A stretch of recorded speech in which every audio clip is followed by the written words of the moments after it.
오늘 나누실 성경 말씀은 욥기 11장 1절에서 9절입니다. 욥기 11장 1절에서 9절입니다. 한 절씩 교독하시고 마지막 절 합독하시겠습니다. 나아마 사람 소발이 대답하여 이르되 말이 많으니 어찌 대답이 없으랴. 말이 많은 사람이 어찌 의롭다함을 얻겠느냐. 내 자랑하는 말이 어떻게 사람으로 잠잠하게 하겠으며 내가 비웃으며 어찌 너를 부끄럽게 할 사람이 없겠느냐. 내 말에 의하면 내 돈은 정결하고 나는 주께서 보시기에 깨끗하다 하는구나. 하나님은 말씀을 내시며 너를 향하여 입을 여시고 지혜의 오묘함으로 내게 보이시기를 원하노니 이는 그의 지식이 광대하심이라. 하나님께서 너로 하여금 너의 죄를 잊게 하여 주셨음을 알라. 내가 하나님의 오묘함을 어찌 능히 측량하며 전능자를 어찌 능히 완전히 알겠느냐. 하늘보다 높으시니 내가 무엇을 하겠으며 스올보다 깊으시니 내가 어찌 알겠느냐. 그의 크심은 땅보다 길고 바다보다 넓으니라. 아멘. 어느 날 평탄하던 욥의 삶에 무시무시한 재앙이 들이닥쳤습니다. 그는 한순간에 가축과 자녀를 잃었습니다. 그리고 자신의 건강마저 잃어버렸습니다. 그런데 더 고통스러운 것은 하나님의 부재 속에 자신에게 발생한 고통의 원인이 무엇인지 알 수 없다는 사실이었습니다. 또한 이 고통이 도대체 언제 끝날 것인지, 끝이 있기는 한 것인지 도무지 알 수 없는 불확실성이 그를 깊은 절망의 늪으로 끌어당겼습니다. 이런 욥의 소식을 들은 그의 친구들이 그를 위로하기 위해 찾아왔습니다. 그러나 그들이 욥을 마주하게 되자 그 어떤 말도 할 수가 없었습니다. 고통 중에 있는 욥의 모습이 너무나 처참했기 때문입니다. 이후 그의 친구들은 저마다 자신이 지닌 경험과 신념, 신앙 체계를 바탕으로 욥이 당하고 있는 고통은 죄 때문이라고 평가합니다. 그리고 그의 회개를 촉구합니다. 죄 없이 이런 결과가 발생할 수 없다는 것입니다. 그러나 욥은 그들의 말을 수용할 수 없었습니다. 아무리 생각해봐도 이런 고통을 당할 만한 일은 하지 않았기 때문입니다. 욥과 친구들 사이에 팽팽한 긴장감이 맴돌았고 결국 욥을 위로하기 위해 찾아온 친구들은 욥을 위로하기는커녕 정죄하고 비난하고 협박하는 지경에까지 이르게 됩니다.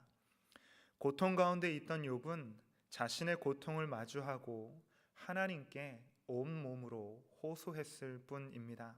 하나님, 왜 당신이 만드신 피조물인 인간을 지켜주지 않으시고 이렇듯 갑작스럽게 원인을 알 수 없는 까닭 없는 고통 가운데로 몰아넣으십니까? 그 이유가 무엇인지 말씀해 주세요라고 항변한 것입니다. 고통 가운데 있는 인간이 자신을 창조한 창조주에게 고통을 호소하는 것은 지극히 정상입니다. 그러나 욥의 친구들은 고통 속에 몸부림치는 욥의 항변조차 불경건으로 취급했습니다. 그리고 까닭 없는 재앙은 없다라는 인과응보의 생각으로 욥을 평가하기에 급급했습니다. 오늘 본문에는 욥의 세 번째 친구 소발이 등장합니다. 소발도 앞선 친구들과 별반 다르지 않았습니다. 그는 욥의 변론을 듣고 자신의 생각을 말하기 시작합니다. 1절에서 3절입니다. 나아마 사람 소발이 대답하여 이르되 말이 많으니 어찌 대답이 없으랴. 말이 많은 사람이 어찌 의롭다함을 얻겠느냐. 내 자랑하는 말이 어떻게 사람으로 잠잠하게 하겠으며 내가 비웃으면 어찌 너를 부끄럽게 할 사람이 없겠느냐.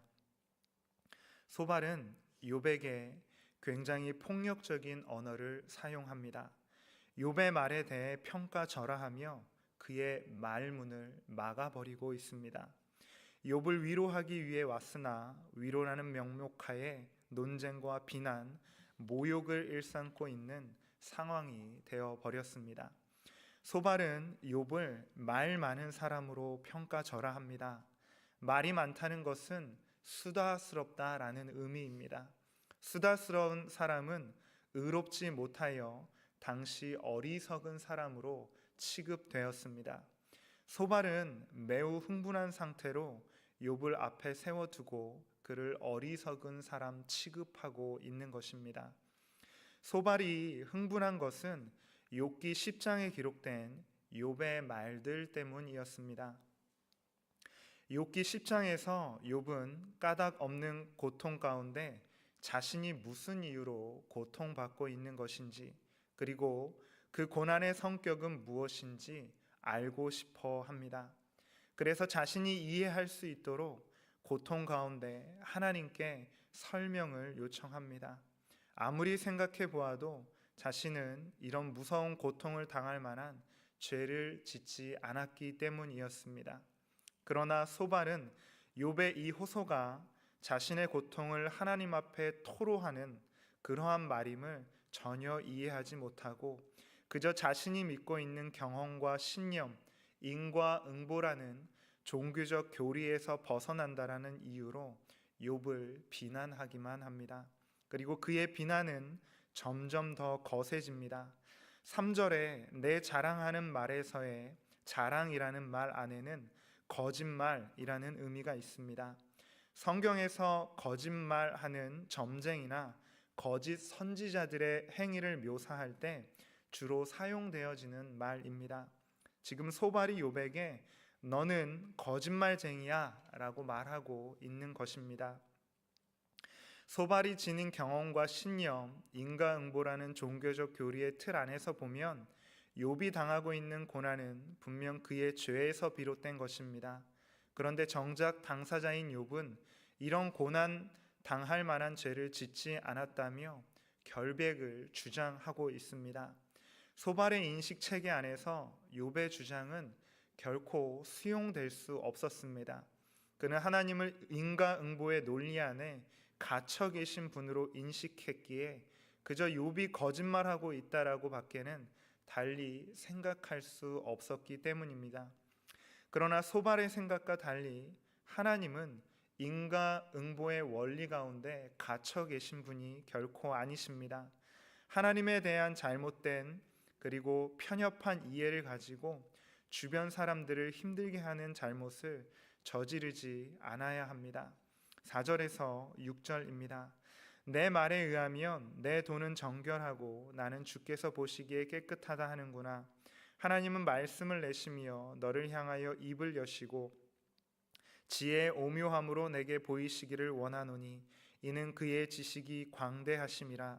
하나님께서 너로 하여금 너의 죄를 잊게 하여 주셨음을 알라. 그릇된 인식에 갇힌 소발의 비난은 점점 강해집니다. 비난을 넘어 분노하고 있는 지경입니다. 처참한 고통 중에 있는 욥의 모습이 소발의 눈에는 더 이상 보이지 않는 것만 같습니다. 오직 자신이 믿고 있는 믿음이 옳다는 것을 증명하기 위해 욥을 몰아붙이고 있습니다. 욥을 몰아붙이다 못해 이제는 하나님께서 욥의 생각이 잘못되었음을 직접 관여하셔서 말씀해 주시기까지 바라고 있습니다. 하나님 지혜의 오묘함과 지식의 광대하심을 통해 욥의 숨겨진 죄가 드러나게 되기를 바라고 있는 것입니다. 소발은 욥이 광대하신 하나님을 이해하지 못하고 얕은 지식으로 하나님을 인식하고 있기 때문에 자신의 죄를 보지 못하고 결백만을 주장한다고 생각했습니다. 그리고 정말 해서는 안 될 무서운 말까지 내뱉게 됩니다. 그 말은 하나님께서 너로 하여금 너의 죄를 잊게 하여 주셨음을 알라라는 말입니다. 이 말의 의미는 하나님께서 욥의 죄에 대해 모두 징계하신 것이 아니라 죄의 일부만 징계하셨다라는 것입니다. 이 부분을 욥기 11장 6절 세 번역으로 읽어드리겠습니다. 너는 하나님이 내게 내리시는 벌이 내 죄보다 가볍다는 것을 알아야 한다입니다. 다시 말하면 욥, 너는 더 많은 고난을 받아야 하지만 하나님은 내가 지은 죄보다 적은 고난을 주셨다는 사실을 알고 원망하거나 불평하지 말고 회개하라라는 것입니다. 소발은 욥에게 끝까지 회개하지 않고 결백만 주장한다면 더 큰 고난도 당할 수 있다는 식의 협박까지 일삼고 있습니다. 말로 표현할 수 없는 고난을 만난 고통 중에 있는 친구 욥을 향한 소발의 말이 참으로 잔인하기만 합니다. 7절에서 9절입니다. 내가 하나님의 오묘함을 어찌 능히 측량하며 전능자를 어찌 능히 완전히 알겠느냐. 하늘보다 높으시니 내가 무엇을 하겠으며 스올보다 깊으시니 내가 어찌 알겠느냐. 그의 크심은 땅보다 길고 바다보다 넓으니라. 욥을 강하게 질타하던 소발은 이제 전능자 하나님에 대한 능력을 언급합니다. 그리고 인간의 한계를 지닌 욥이 전능하신 하나님을 다 알 수 없다고 몰아붙이고 있습니다. 이 말 안에는 하나님은 측량할 수 없는 분이시기 때문에 욥, 너의 고난을 통해 너에게 주시는 메시지가 있어 라는 의미입니다.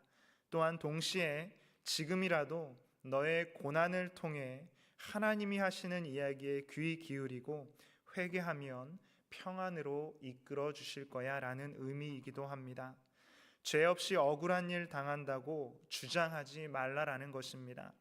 전능자 하나님께서 죄에 대한 징계로 고난을 주신 것이니 어리석은 자와 같이 말 많이 하면서 항변하지 말라라는 것입니다. 짧은 인간의 생각으로 전능하신 하나님께서 하시는 일에 이러니 저러니 하지 말고 회개하라라고 몰아붙이고 있는 상황입니다. 다른 한편으로 보면 하나님 앞에서 짧은 인간의 생각으로 이러니 저러니 하지 말라는 소발의 말도 영 틀린 말은 아닌 것처럼 보입니다. 일면 맞는 말이기도 합니다.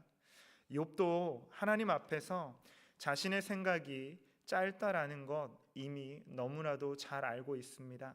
그런데 중요한 것은 하나님을 향한 욥의 항변과 탄식은 견딜 수 없는 고난 중에 터져나온 절박한 부르짖음이었습니다. 종교적 경건이라는 이름으로 막을 수 없는 일입니다. 무엇보다 중요한 것은 하나님도 욥의 절박한 부르짖음을 결코 막지 않으셨다라는 사실입니다. 그러나 소발은 이러한 사실을 전혀 인지하지 못했습니다. 하나님을 경험과 신념, 인과응보의 틀 안에 갇혀 있는 분으로 인식했기 때문입니다. 그러나 하나님은 그의 말처럼 전능하신 하나님이십니다.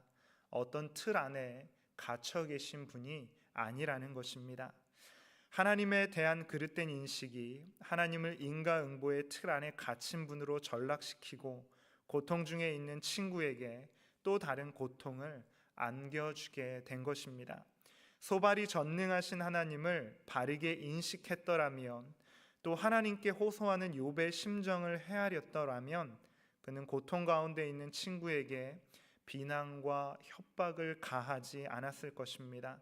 오히려 그의 상한 마음과 육체의 회복을 위해 하나님 앞에 기도했을 것입니다. 성경에 소발의 이런 이야기가 기록된 것은 소발의 이러한 모습이 비단 그의 모습만이 아니기 때문일 것입니다. 오늘을 살아가고 있는 우리 역시 주변인들의 고통과 고난 앞에서 하나님에 대한 그릇된 인식과 편견, 우리의 제한적인 신앙적 경험을 들이대며 고통의 문제에 접근하는 잘못을 저지르고 있지 않은지 점검해 보아야 하겠습니다. 또한 우리는 우리의 인식과 경험 안에서 모든 원인과 결과를 찾아낼 수 없음을 겸허하게 인정하고 하나님을 바르게 알아가기 위해 하나님을 향한 창문을 열어야 할 것입니다. 혹시 지금 까닭 없는 고통의 시기를 보내는 교우님들이 계신다면 우리를 향해 창문을 열어두고 계신 하나님을 신뢰하며 고통스러운 마음 하나님께 토로하시면 좋겠습니다. 하나님은 우리의 상한 마음을 결코 외면하는 분이 아니십니다. 또한 힘겹게 고통의 시기를 지나가고 있는 이웃들이 있다면 그들이 당하고 있는 고통의 현장 가운데 하나님의 위로와 치유, 회복이 있기를 기도할 수 있어야 하겠습니다. 오늘도 알 수 없는 고난 가운데 있는 이웃에게 진심 어린 공감과 위로를 나누는 진정한 그리스도인으로 살아가는 우리 모두가 되기를 소망합니다. 기도하시겠습니다. 하나님 아버지, 소발이 고통 가운데 있는 그의 친구 욥을 위로하기 위해 왔다가 위로는커녕 비난과 협박을 통해 욥의 마음을 아프게 하는 장면을 목격했습니다. 하나님을 유한한 인간의 경험과 인과응보라는 틀 안에 가두었기 때문에 발생한 일이었습니다.